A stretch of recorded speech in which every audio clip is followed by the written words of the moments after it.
Hey, what's up guys? This is your boy Renix Malang. For today's video guys, kay magbutang taog rice hull sa akong tangkal kay taon na magud siya na butangan niya. Ang panahon karon kay kaulanon. Paspaso na to ni pagtrabaho. So mo ning rice hull, pasako. Tara. Walang palit gid nako aning rice hull no, tag 100 ra ang sako pero karon grabe na kamahal tag 150 na. So na ito sa tangkal guys, ato nang abrihan kay ato nang isulod ang kaning rice hull.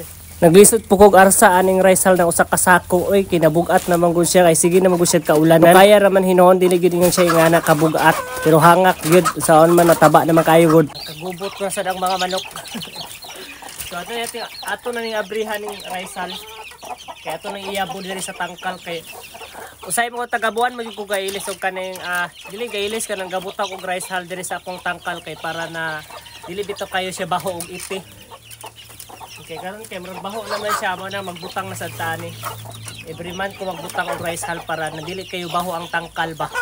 Naglisod kog abri sa sako kay grabe gid taon pagkahigop. May gid kaayo pagkalak sa sako. Mo ko kadala og gunting gud kay kung nakadala lang ganito og gunting dali ra kaayo ni maabrihan. Pero okay ra kay dali ra man sa ni maabrihan makaya ra man pud siya sa kamot ra. Guys to, nakatag na nako.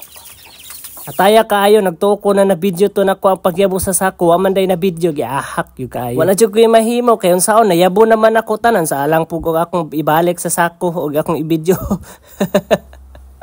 Ataya yu kaayo kanig yung wala tay videographer ba nang sulo-sulo lang bitaw ta maghimo content.